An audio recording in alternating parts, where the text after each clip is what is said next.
Welcome to the Igniting Impact podcast brought to you by Public Knowledge. I'm Stacey Moss, your host and president of our management consulting firm. Our firm's vision is to be a catalyst for change, leaving each person, project, client, colleague, and community better than when we started. The Igniting Impact podcast is an opportunity to share what our clients and our partners do daily to make a difference in the world. And this season's theme is all about change. Change is everywhere, especially right now.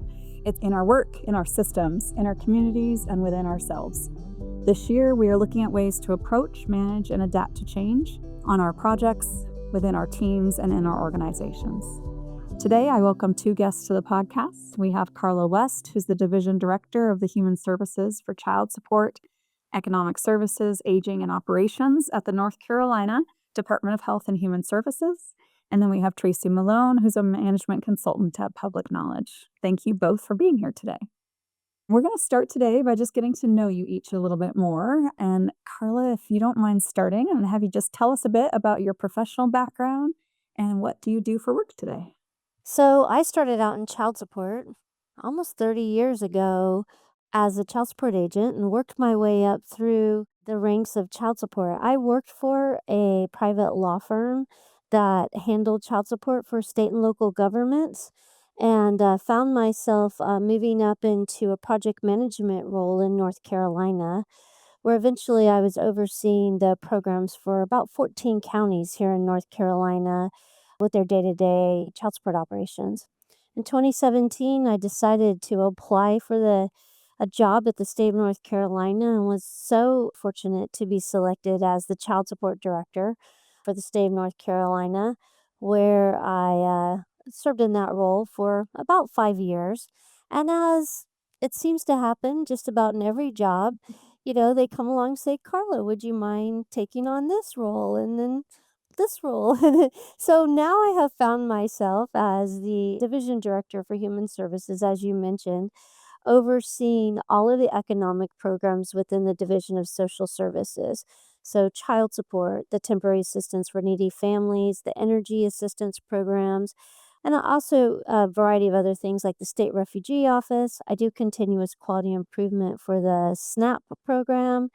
And then I also oversee the Division of Aging that does many programs, including housing and homelessness, nutrition programs for seniors, caregiver programs, and many, many other things to name. That's great. Thank you. Tracy, what about you? Sure. So I have my background is in social work. I have both a bachelor's and master's degree in social work, and I have 28 years in public child welfare in the state of Mississippi, where I held, I think, just about every job there was between the county, the region, and the state, and retired in 2018 as the state child welfare director. I took a couple months off and went to work then for what was then the Center for Supportive Families, which became part of Public Knowledge, and have been here now. Just had my 7th anniversary in September. So in the time that I've been with Public Knowledge, I have really spent most of my time working with North Carolina on various different projects there and as project manager. Thank you. All right. So we like to talk about a little bit on a personal note outside of work and get your feel for kind of what are your principles or values that shape how you approach change in your life on the personal side and professionally, but do they align or are they different? And what are those values that push you around change? So Carla, would you mind going first again? Yeah, I think mine are pretty aligned between personal and professional. I think one of the values that shapes mine is the purpose of the change, really understanding the reason why the change is happening, what the change is going to be, and the impact it can have.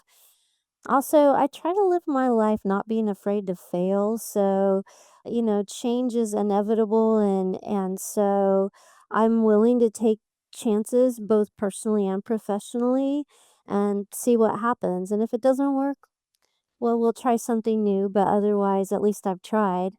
And then I also try to remember that not everybody approaches change in the same way that I do. And so I really try to be empathetic to others who are also experiencing that change and how it can impact them.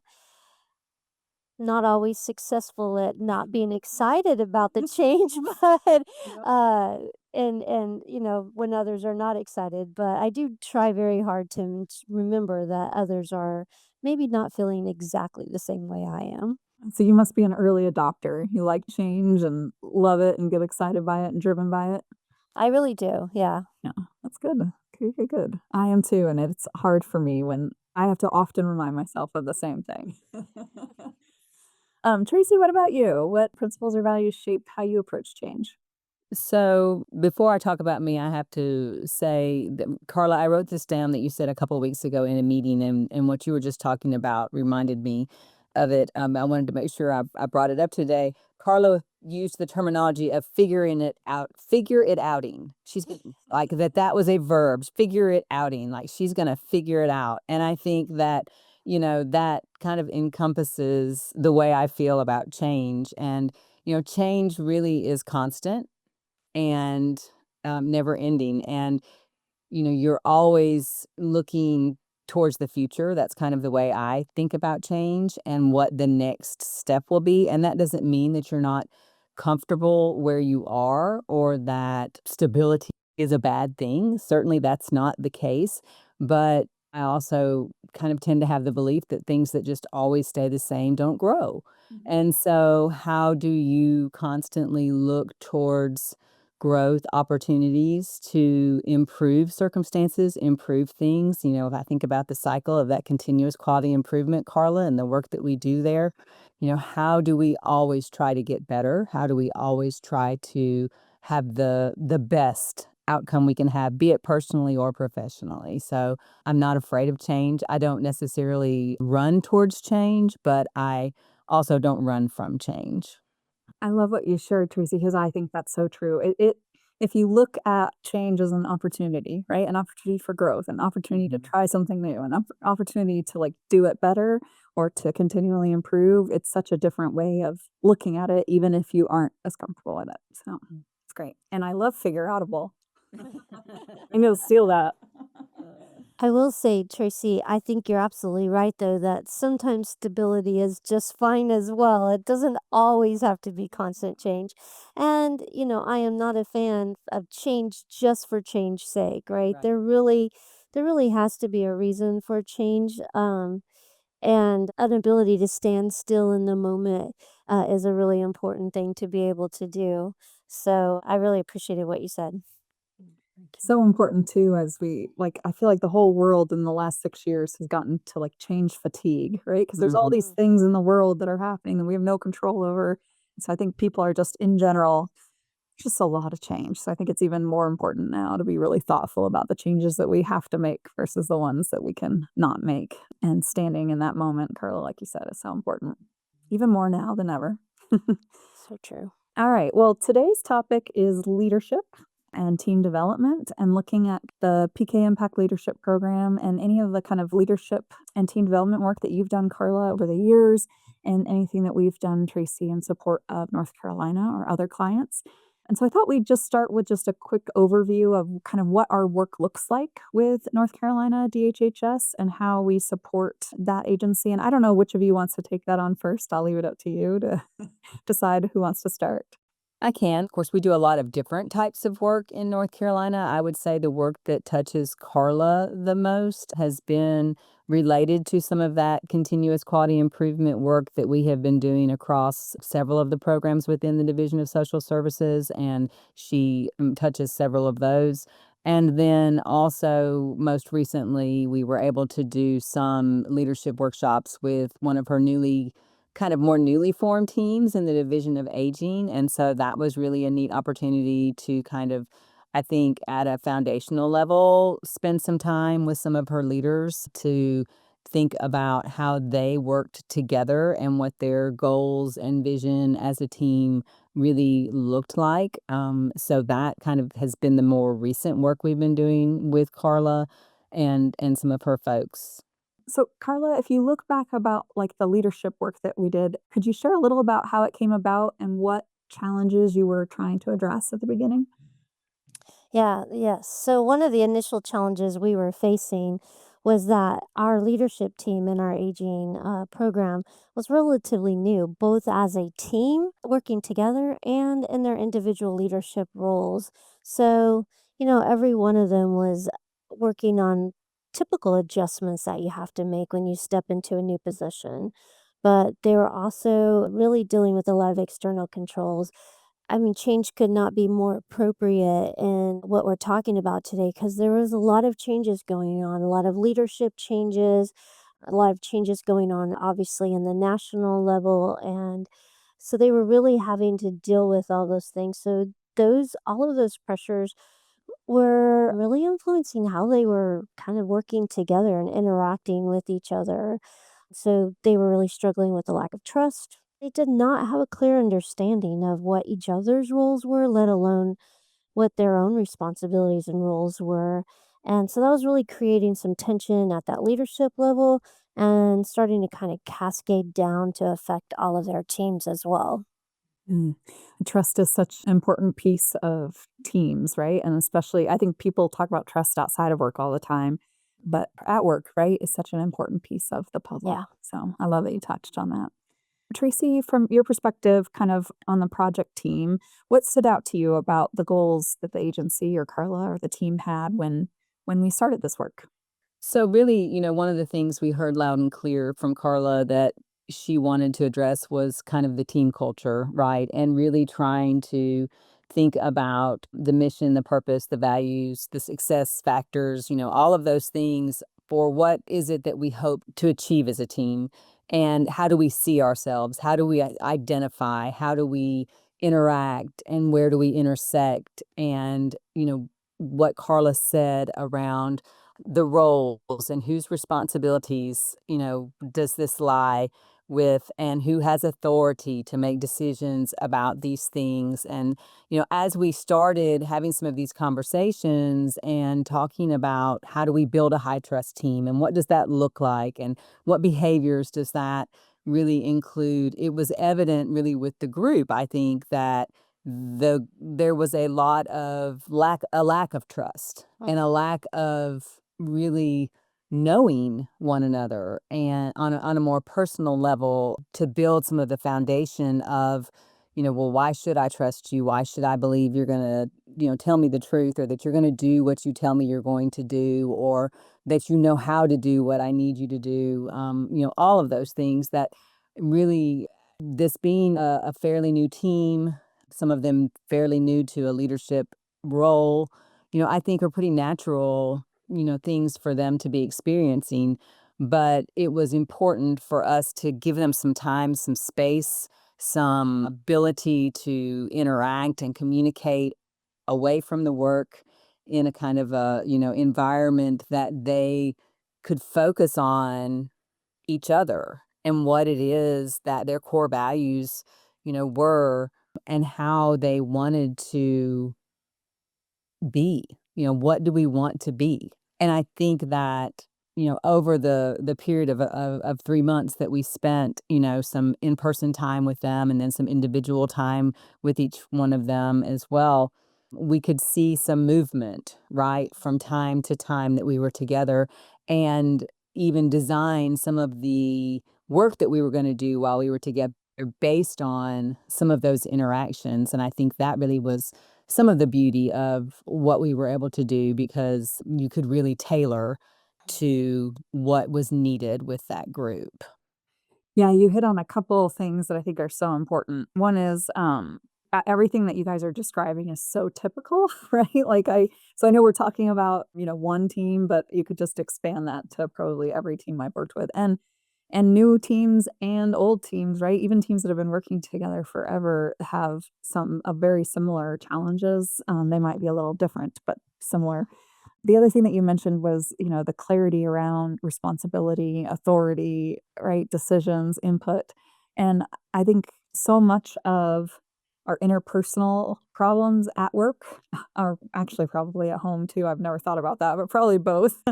All come down to like not being clear, right? About and people feeling like they're getting their their toes stepped on, like that was my decision to make, or that's my job. And, or, I thought so and so was going to do that and they aren't doing anything, but they didn't know. Right. And so it is such a clarity, and that clarity helps resolve so many personnel and interpersonal issues at work.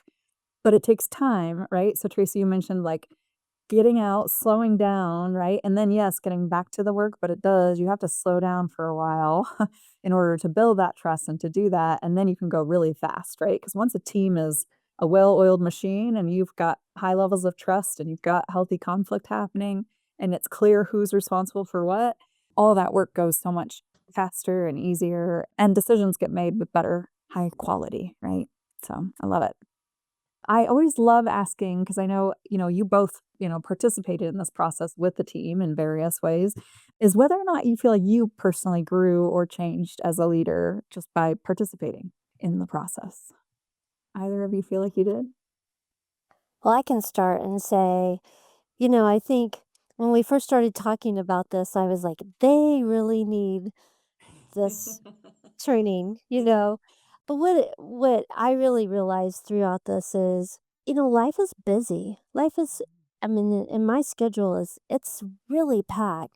And I don't take the time often to just sit down and think about how I am coming to the table as a leader and the impact I'm having on that team. And the days that we spent with PK, they were no technology, no interruptions, set aside, really just sitting down and focusing on talking to each other and getting to know each other.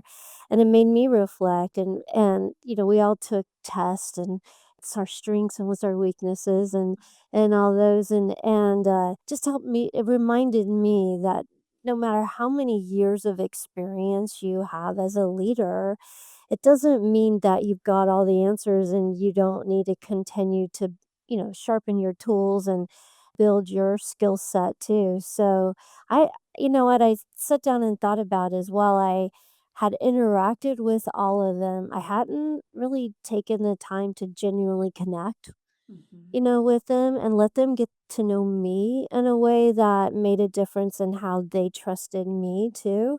And so I think that was a great reminder for me to slow down, be present, listen, and that way I can make more thoughtful decisions to make sure that they feel empowered to move forward and being the leaders that they need to be as well.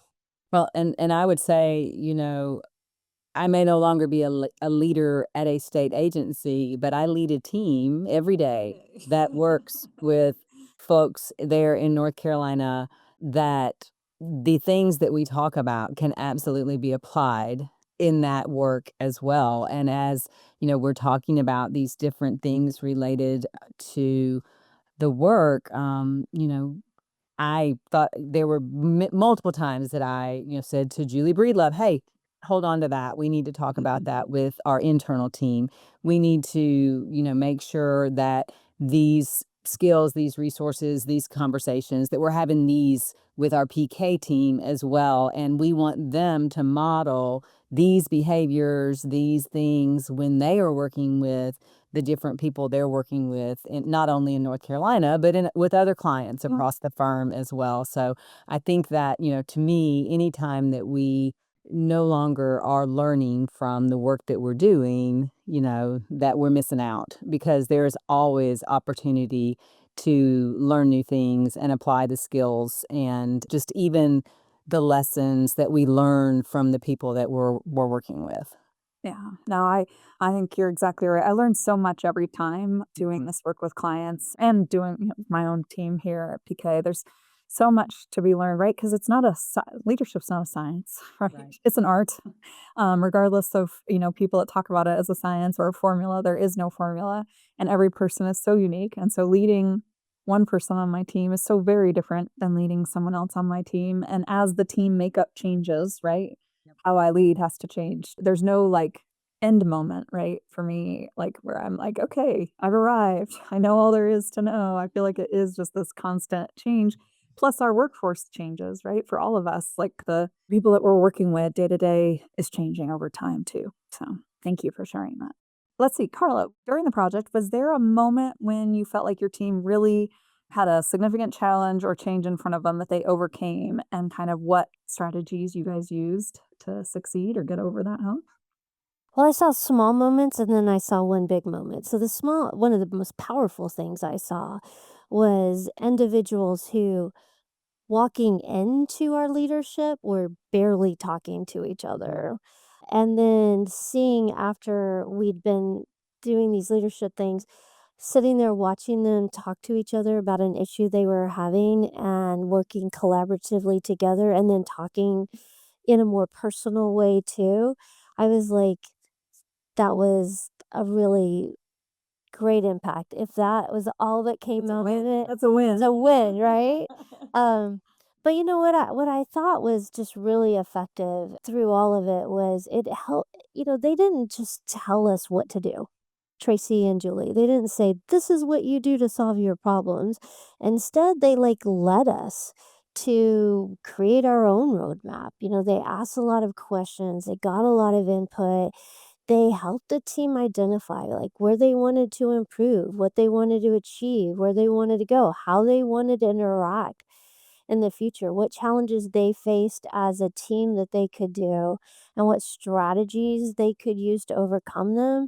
And and the best part of it was that the team came up with those things. It wasn't something that they read in a book or anything. It was led by carefully guided professional mediation, but it really allowed them to own what they came up with. So I think that, stepping away from the office, like I said, and removing all those distractions made an impact. Just the fact that we shared lunch together every day. The first day that we were there, they were definitely groups. There was a table here and a table here and a table inside, and somebody sat in the room and they didn't come out with a group.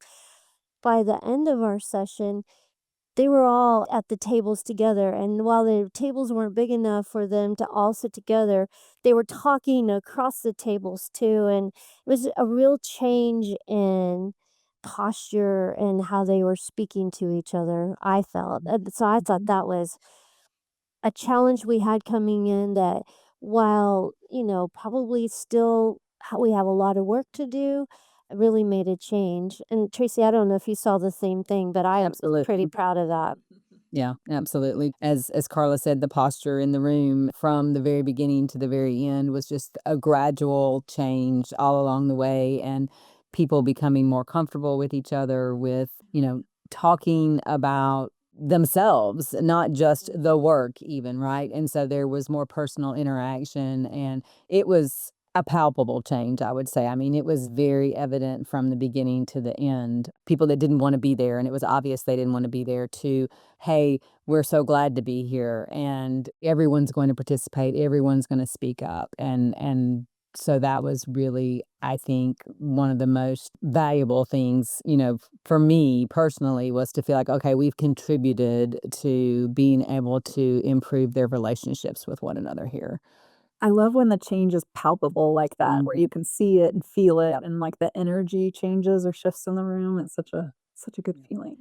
And what's been fun is since we've had our last day, it's been a few weeks, but we've had meetings together and people will bring up something that we've learned, or like we did the whole decision matrix, thumbs up, thumbs down kind of thing, making a decision. And so because they were so invested and involved in creating what they wanted to do, they're putting it into daily action, which I love, that it wasn't just something that we did and now it's done and we're not doing it anymore, but we're trying to live it, which is great. Yeah, the whole goal is to give you the tools, right? Because it isn't a one and done, right? Building trust with the team is not like, okay, you're done, move on. It is understanding the tools to do it. Because as your team shifts, right, Carla, as people might retire or leave or new people join the team, it's like you got to have the tools to start that work again, or to at least adjust it, right? A fine That's tune or right. tune up your car, right? Like you would do as you move forward. So that's great. That's right. How would you guys say that you measure success in leadership and team development? What is it that you're watching for as you're seeing things shift and change? I'll start and just say, I suppose the easy answer would be no one's calling me to complain about. That is very nice, especially late at night. But to be really serious, I think it shows up in a few ways. First of all, when each of the leaders start feeling empowered to make those decisions, and because they know they're supported regardless of what the outcome is, they know that their team has their back, they can count on each other, and that they can trust that no matter what happens, it's going to be okay. I think that trust that we've talked about a few times becomes critical in the success. So that's one way I think to measure is if the team starts trusting each other and feeling like it's okay. The second one is if they're openly communicating with each other, not just me, but with themselves. They have important jobs. They have to make a lot of decisions, and that communication piece of what's going on and the decisions we're making are so important so that nobody gets caught off guard and we can all speak with one voice because we know what's going on. And so I think that that's another way I measure success. And the other thing is, if we're all, moving forward in the same direction, and not working against each other, but instead, I always say that we're all in the boat rowing in the same way so that it goes down the water in the same thing. As soon as somebody starts rowing the opposite direction, you just start turning in circles.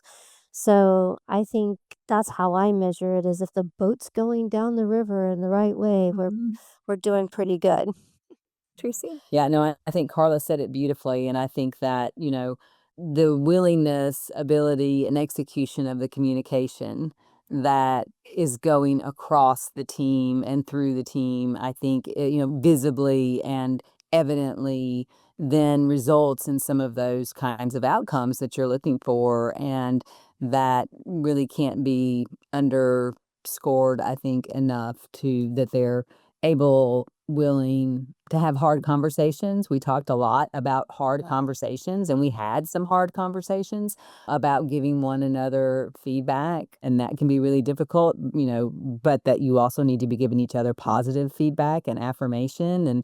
And so I think that all of those things, you can see when they're happening both visibly if you witness the communication, but also when you see the result of the communication that Carla was talking about there, when people are going the same direction, when they understand the why beneath some of the decisions that are made, and that kind of thing. And I think some of those hard conversations we had really illuminated some of those kinds of issues for folks, and hopefully helped them to understand a little bit better, where they fit into that organization too. I think what you both talked about a lot, or at least are the outcomes of what you talked about, is decision making, right, as a team. And I think for me, right, the success of that team is the ability to make better decisions over time. And Carla, you talked about how important the decisions are that they're making. But I think, the world that we all work in, right, and the world that you work in day to day, Carla, like not only is your team making hard decisions, but they're making really emotionally charged, difficult, challenging decisions, right, about things that are so important to the communities and the people and the families in North Carolina, right? Food, lights, heat, the aging population and their safety. Like it's so important, which can get in the way, right? Like I think some days when I'm tired, I'm like, man, if only I ran an IT company and all we were talking about was, code, it'd be so much easier. But it's so important, right? And it's like if there's anywhere in the world that teams are making really good decisions and are having that good, healthy conflict, and those hard discussions and hard conversations, it's here, right? It's in health and human services because it affects so many people and things, right? Such an important piece of it. So I'm glad you both mentioned it. Okay, this question is a little fun, which is just thinking back, and you guys both have other places that you've worked in addition to where you are now. So this doesn't have to be about a current organization, but any organization and also anywhere in the world that you've seen. But if you could change one thing about how organizations approach leadership and leadership development, what would it be? What would you change? If you had your magic wand, and I'm thinking my daughter's been watching Wicked over and over again. So the magic wand. To me, I think it needs to be a focus in organizations early. And it needs to be early and often that you're talking about leadership and what's needed to be a good leader, that you are planning for the future always, that you are always thinking about what does this next person need to be successful in a leadership position. Early in my career, I had someone that invested in me, and I feel like really was a mentor towards my then, moving into leadership positions. And without that intentional kind of focus, I don't know that that would have resulted in the same things as it did for me. But I think as organizations, like, focus on it early. Let everybody understand what are some of the principles of leadership and why is it important. Because whether you hold a specific title in an organization, we all know that there are informal leaders and formal leaders. And so how do we grow people to be as successful as they can be, regardless of what their role is in the organization? Yeah, you hit on so many good things there. Mentoring, right? Coaching, succession planning, and this idea of leadership is more than just a title, right? And everyone is likely a leader in one way, shape, or form. And whether that's a leader for good or a leader not for good, right, is all about how an organization intentionally leads and grows. So, Well, I think Tracy and I probably have the same wand because that was what I was thinking as well. You know, I think sometimes people move into leadership roles because they feel like that's what they're supposed to do as a next step, not what they want to do. I think sometimes people move into leadership roles because that's what others think that they should do, but it's not what they want to do. And then I think sometimes people move into leadership roles who really want to, but maybe don't have the skills to be able to be effective leaders. And I think as leaders that we are today, we really need to know our teams and what their goals are. I think in the past what we've done is said, "You're a leader now. Go lead." And push them out of the plane and say, "We'll see you at the ground." And they have to figure it out, right?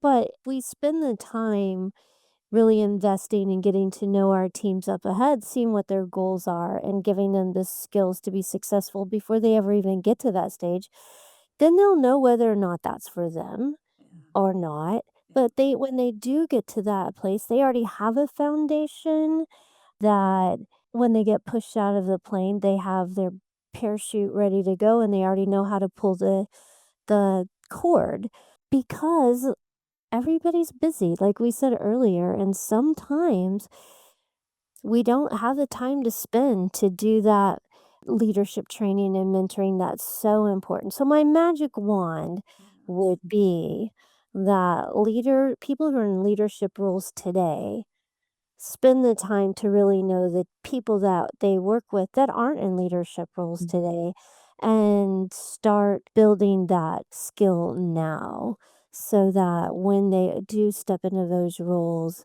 they have all of the confidence that they need. They have skills already ready to go, and then they have the ability to lead others.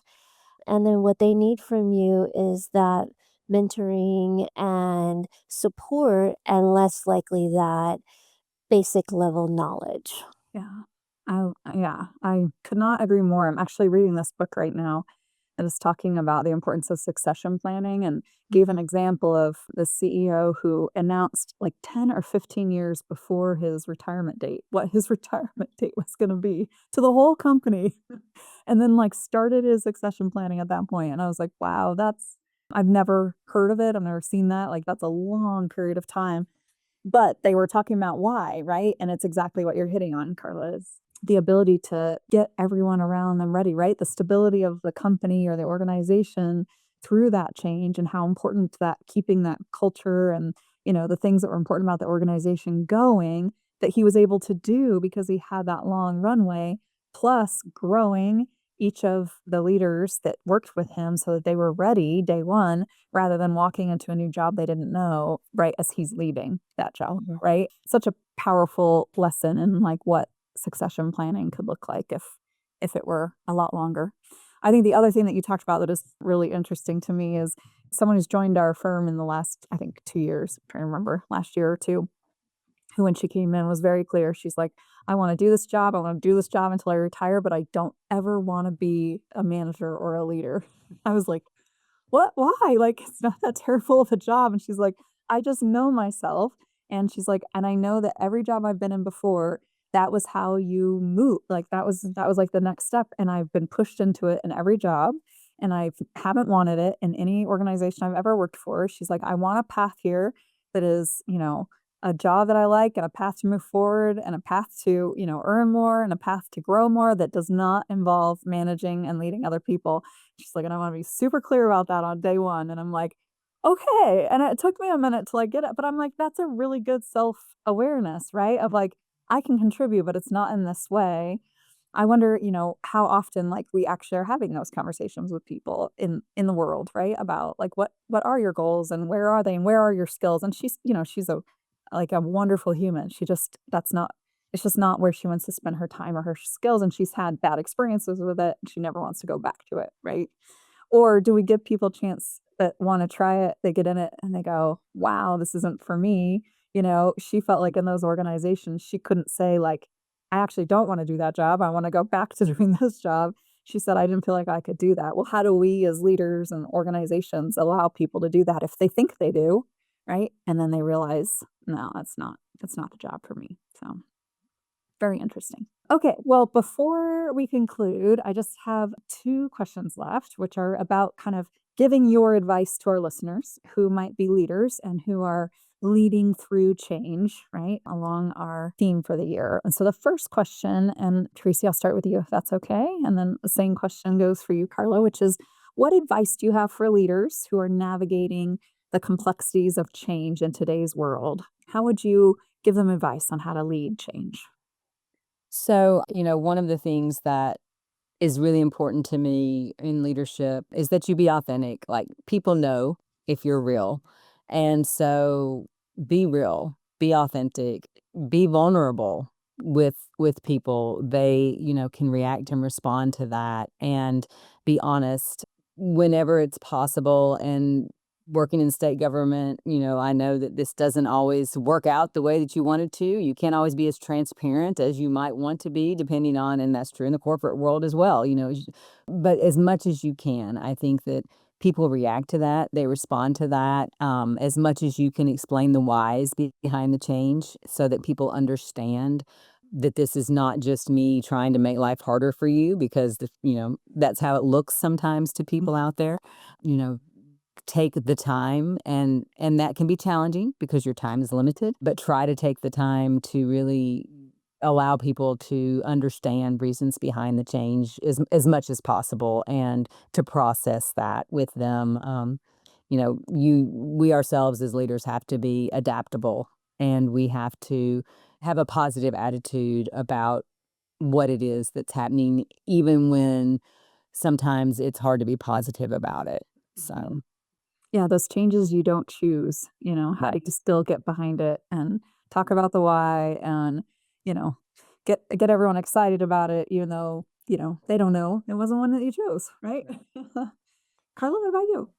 Well, I agree with everything Tracy said, and so the thing I would add to that, and it's something that I've had to learn the hard way, and I still struggle with it, is making sure that you're taking care of yourself. Mhm. I don't know how you two feel or our listeners are feeling, but it feels like ever since March 13th, 2020, we've been on this giant hamster wheel that's been going on some type of never ending battery that never stops. It hasn't stopped. And add on to the never ending crisis feeling, right? All of the changes that have been coming along with that, it can really burn somebody out.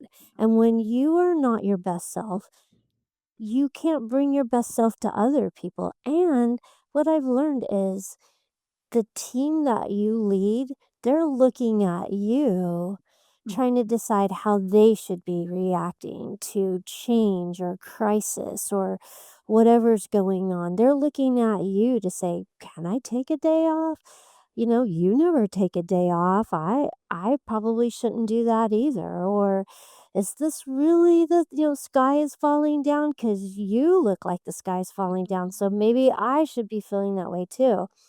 And so my advice is to leaders is stop and breathe. Take care of yourself and remember that what your words are not good enough to your team. You can't tell your team, go take care of yourself, go take a day off, because they're watching you. They're not always just listening to you. And so you have to really model how to take care of yourself. It's not selfish to take care of yourself. It's really one of the most essential things, I think, to sustain your ability to lead your team and for them to be able to do their jobs. Yeah. So, so important. And why I actually feel like the majority of the last 5 years for me has been like a journey of how I do self care, how I focus on mindfulness, right? Like how I lead from an emotionally regulated, right place. Carla, because it isn't, you can't just say, hey, do as I say, not as I do, right? Because Right. everyone's watching. Such an important one. Okay, last question, Tracy. How can leaders empower their teams to innovate and adapt in times of uncertainty? I think that you've got to be willing to share power with your team. I think you've got to embrace that failure is part of a continuous quality improvement cycle, that you need to always expect people to show up and support them in that innovation, to listen to their ideas. People in the impact workshops would hear Julie and I talk about, that I'm the one that's going to be the real down to earth, concrete one that's going to be like, no, Julie, we can't do that. And Julie is really the innovator person that's going to be, I'm going to try this and this and this and this. Then I'm like, that's not going to work. So, that is something that but I work on that with myself because, I also recognize and realize that I'm not going to be the one to come up with all those ideas, but I don't need to just shoot them down either. And I need to think about, how do I encourage innovation on our team, and how do I consider then things that are outside of the box thinking, because that may very well be the best idea for us to explore, even though it wasn't mine. And so I think it's all of those things. But she and people like her also need people like you to ground her in like what is real, like what's reality and what's implementable. And I know that because I am that person too. So, and I feel like I'm always surrounding myself with those realists. Like, all right, yeah, pull me back. It's okay. Pull me back. Yep. Yep. Carla, what about you? Well, I think it's pretty simple. You got to clearly define the expectations of what's needed. You got to make sure that they have the tools that they need. Let them know that they are fully supported, and then get out of their way and let them do the work. Mhm. So I always think my role there is just to be their support, not to control what they're doing, because I don't think anything stifles innovation faster than someone coming behind you and second guessing what you're doing or undermining your efforts. So true. Nobody wants to try if what they feel like they're doing is going to not be supported by their leader. So when they feel like they're trusted and they're empowered to make that decision, they're going to take initiative, they're going to think creatively, they're going to grow into an amazing leader that is able to lead their teams in the same way. I don't want to be the barrier there. So that's my goal as a leader is make sure they have everything they need to be successful and then just let them go do it. I love that. Yeah, they're not going to spend the time. They'll feel like it's a waste of time, right? If they put Right. that work and it goes nowhere. All right. Well, before I close, I just want to make sure you guys don't have any final thoughts or anything else that you'd like to share with the listeners today.